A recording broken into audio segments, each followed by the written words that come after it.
As Três Idades da Vida Interior, tomo 2, terceira parte da página 182 até 186.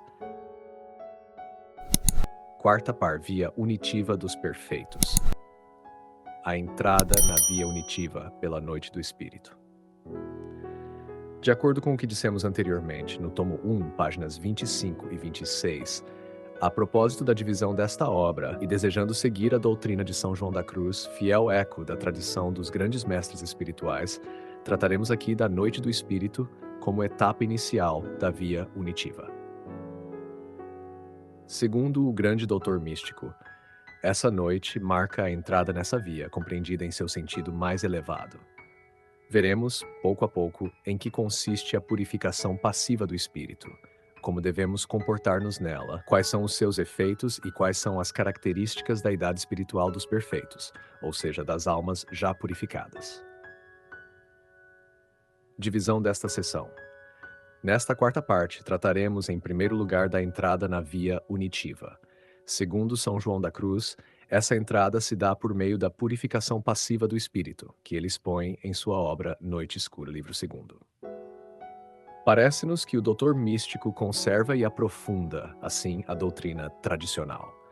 E isso porque considera tanto a via iluminativa dos que progridem espiritualmente, quanto a via unitiva dos perfeitos, não de forma reduzida ou empobrecida, mas em sua plenitude normal. Contemplada sob esse prisma mais elevado, a via iluminativa exige a purificação passiva dos sentidos. Como já vimos, essa purificação marca o ingresso nessa etapa e se assemelha a uma segunda conversão, análoga àquela dos apóstolos, especialmente de Pedro durante a noite escura da paixão. Pelo mesmo princípio, a via unitiva dos perfeitos exige a purificação passiva do espírito. Esta, por sua vez, é como uma terceira conversão, ou melhor, uma verdadeira transformação da alma. Tal transformação é semelhante àquela vivida pelos apóstolos quando, após a ascensão do Senhor, ficaram privados de sua presença visível e receberam o Espírito Santo no dia de Pentecostes.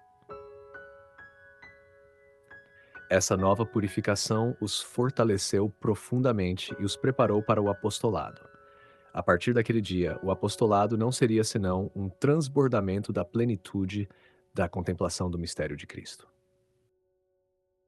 E assim se deu essa grande realidade, como se pode perceber pelos sermões de São Pedro, no próprio dia de Pentecostes e nos dias seguintes, conforme os Atos dos Apóstolos, capítulo 2 e capítulo 3.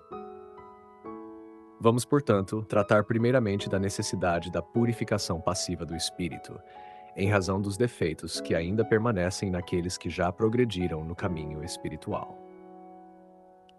Veremos em que consiste tal purificação, como se explica teologicamente, quais são as regras de direção mais adequadas nesse momento e indicaremos os efeitos dessa purificação, bem como as provações que acompanham.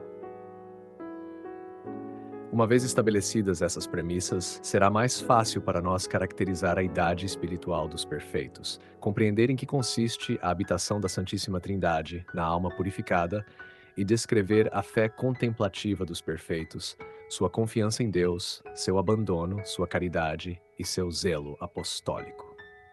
Assim seremos conduzidos como que pela mão a tratar da união transformante, seguindo principalmente os ensinamentos de São João da Cruz e das irradiações dessa íntima união com Deus na vida de reparação e nas tarefas apostólicas. Dessa forma, poderemos precisar melhor em que consiste a plena perfeição da vida cristã, que é o prelúdio normal da vida celeste e disposição imediata para entrar na visão beatífica sem passar pelo purgatório. Para evidenciar com mais clareza em que consiste essa plenitude normal da vida cristã, não trataremos nesta sessão das graças propriamente extraordinárias, que por vezes acompanham e até precedem a união transformante. Essas graças serão abordadas na próxima sessão. Com isso, ressaltará melhor como distinto de qualquer graça propriamente extraordinária, aquilo que constitui normalmente nesta vida o mais elevado grau da vida da graça, isto é, o pleno desenvolvimento das virtudes e dos dons do Espírito Santo.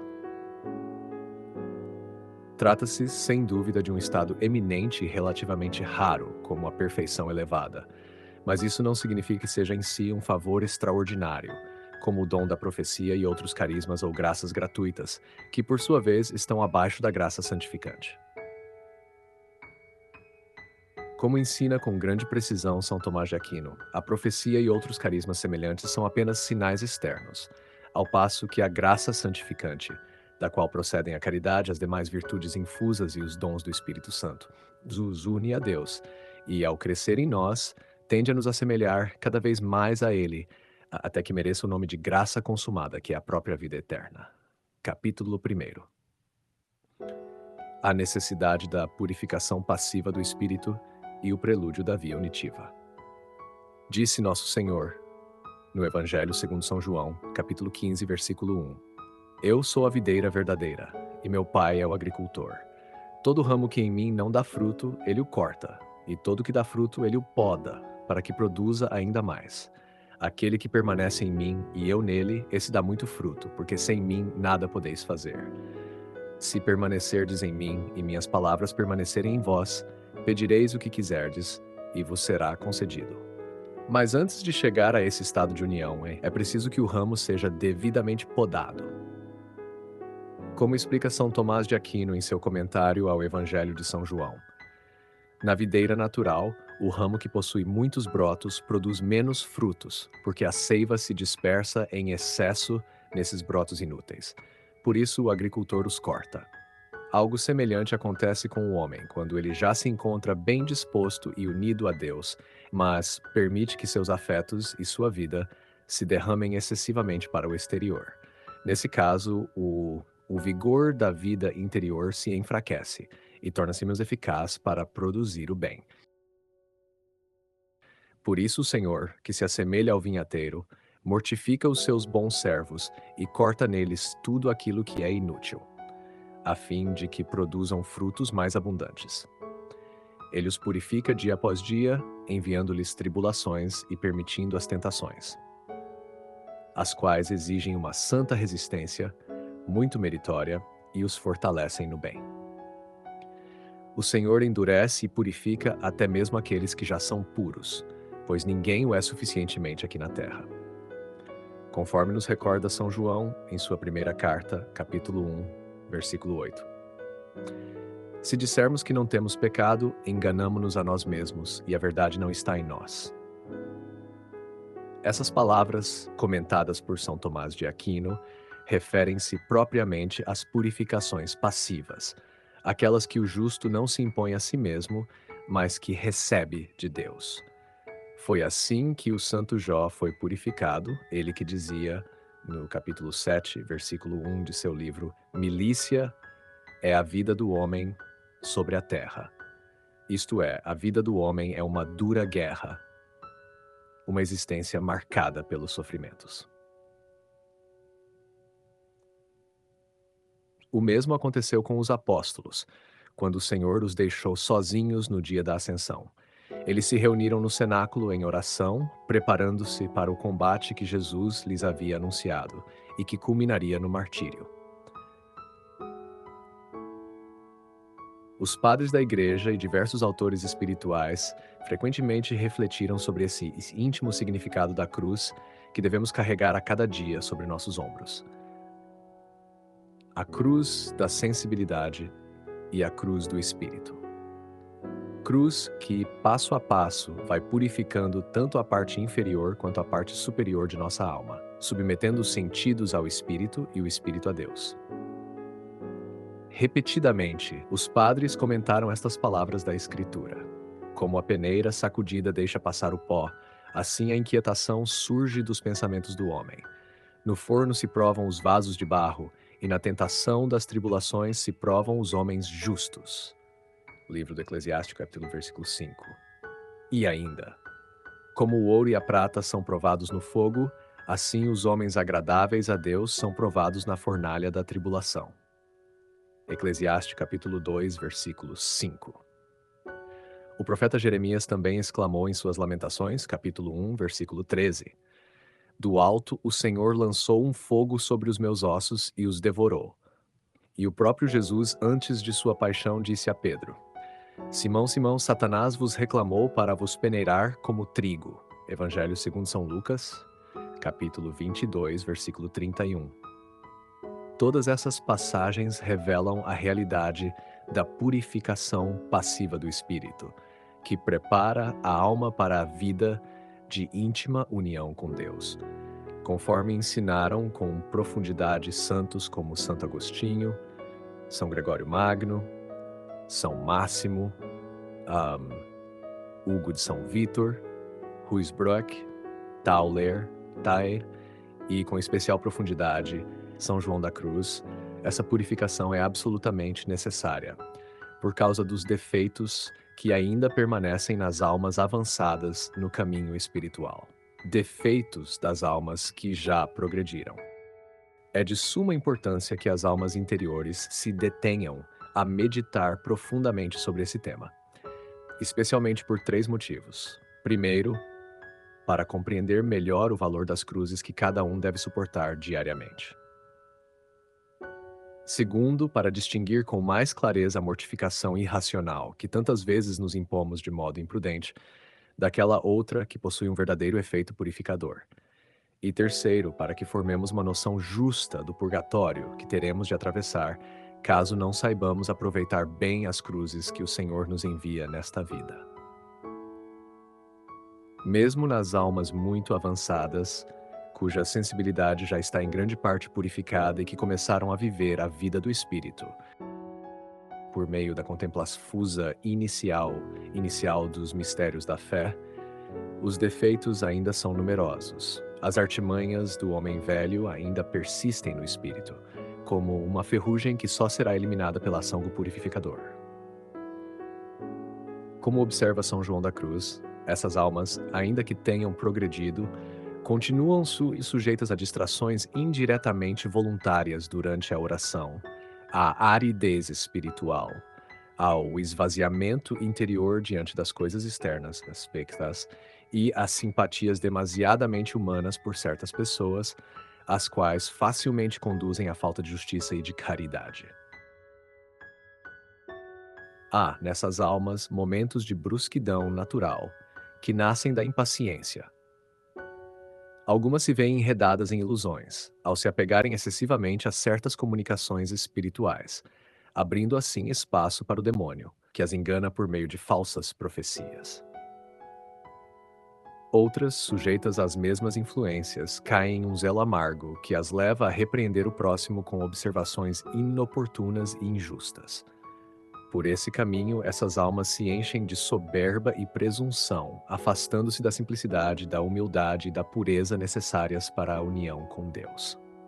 Tantas falsidades e enganos costumam multiplicar-se que, em alguns desses casos, se enraizam tanto nas almas que sua volta ao caminho puro da virtude e do verdadeiro espírito torna-se muito duvidosa. Obra Noite Escura, livro 2, capítulo 2.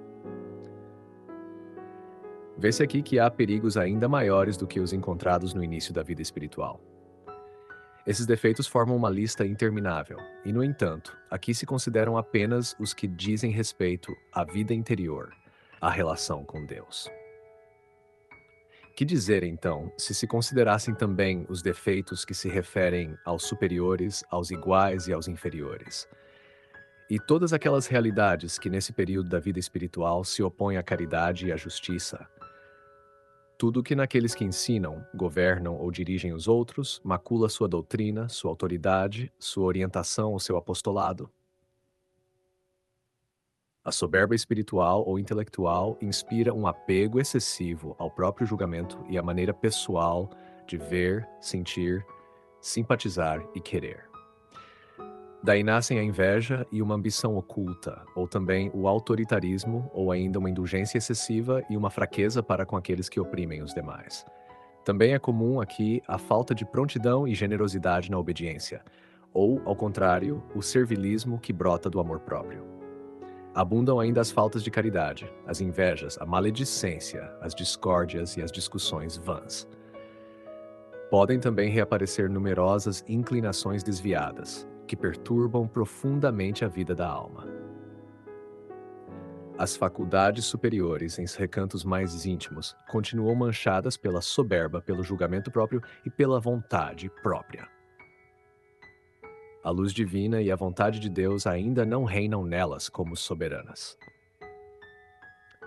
Esses defeitos das potências superiores vêm de longa data e podem persistir e envelhecer nelas, alterando profundamente o caráter, afastando-o da verdadeira intimidade com Deus. Dessas raízes brotam muitas difamações e divisões profundas entre aqueles que deveriam unir suas forças para o bem das almas. Tudo isso demonstra, como ensina São João da Cruz, a necessidade da forte lixívia da purificação desta noite do Espírito, sem a qual não se pode alcançar a pureza da união divina. Pois os que já progrediram ainda mantêm com Deus um trato e uma atuação muito baixos e muito naturais, porque o ouro do Espírito ainda não passou pelo cadinho. Por isso, ainda compreendem Deus como pequeninos, e falam de Deus como pequeninos, conforme diz São Paulo, por não terem chegado à perfeição. E essa perfeição é a união da alma com Deus. Por essa união, já como grandes, realizam maravilhas no Espírito, sendo suas obras e potências mais divinas que humanas. Tudo isso indica que a plena perfeição da vida cristã está normalmente no caminho místico, pois supõe a purificação passiva dos sentidos e do espírito, estados verdadeiramente místicos, distintos da melancolia e de outras tristezas estéreis, como veremos adiante. Trata-se aqui de um sofrimento espiritual fecundo, de um inverno que prepara a germinação de uma nova primavera. Por isso escreveu São Agostinho estas palavras, frequentemente repetidas por São Luís Beltrán: Domini, hic uri, hic seca, ut in aeternum parcas. Queima e corta aqui, Senhor, e perdoa para a eternidade. Importa muito sermos aqui purificados por nossos méritos, e não depois da morte, sem nenhum mérito de nossa parte. Nada que esteja manchado entra no céu, e cedo ou tarde será necessária uma purificação profunda, que nos permita entrar ali.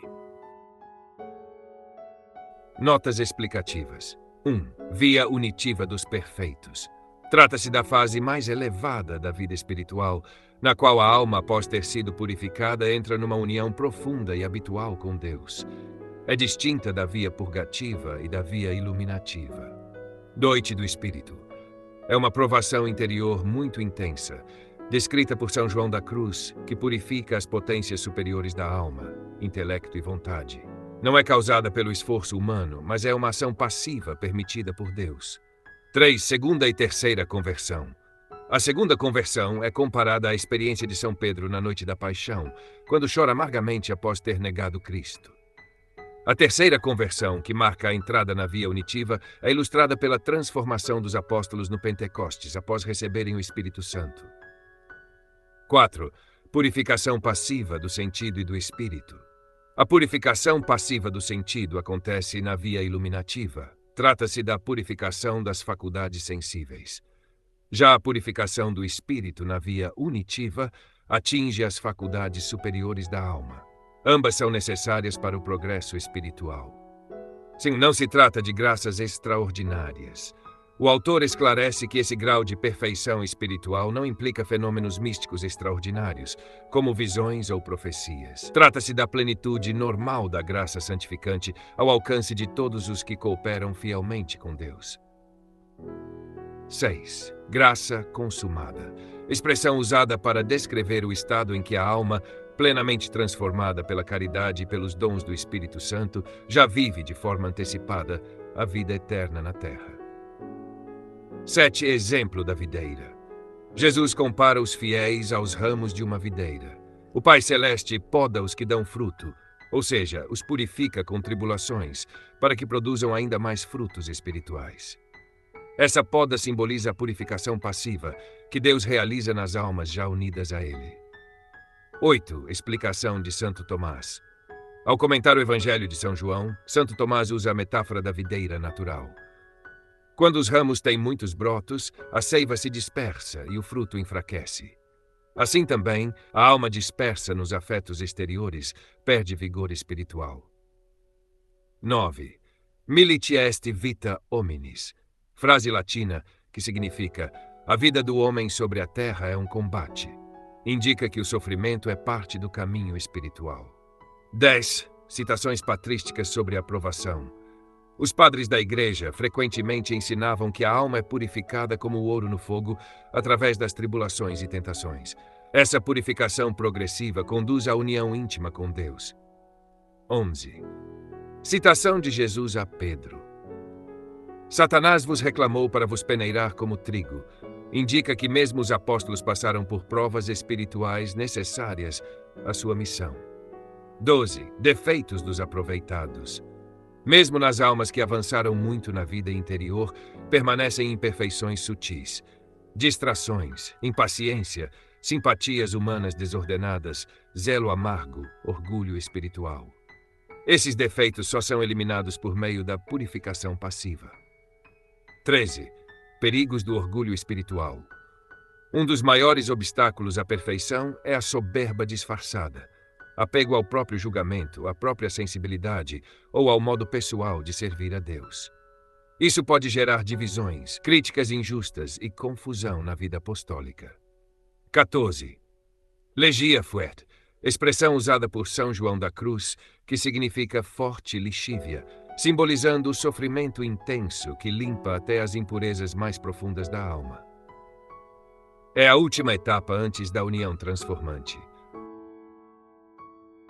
Queridos ouvintes, chegamos ao fim deste audiolivro e quero expressar minha profunda gratidão a todos que permaneceram conosco até aqui. Sua dedicação em acompanhar essa obra é um verdadeiro sinal de busca pela sabedoria e pelo crescimento espiritual. Que o conteúdo ouvido possa nutrir sua alma e fortalecer sua fé. Aproveito para convidá-los a explorar as playlists do canal Caminho Católico, onde vocês encontrarão outros tesouros espirituais. São obras que podem acompanhar e iluminar sua jornada, como Castelo Interior de Santa Teresa de Jesus, Confissões de Santo Agostinho, Palavras Bíblicas com o Evangelho comentado por grandes eclesiásticos, Filoteia de São Francisco de Sales, Tratado da Verdadeira Devoção à Santíssima Virgem de São Luís Maria de Montfort, A Imitação de Cristo de Tomás de Kempis e As Três Idades da Vida Interior do Padre Garrigou Lagrange. Cada uma dessas obras oferece um caminho profundo de reflexão e conversão, e espero que possam encontrar nelas a mesma riqueza espiritual que proporcionaram a tantas gerações.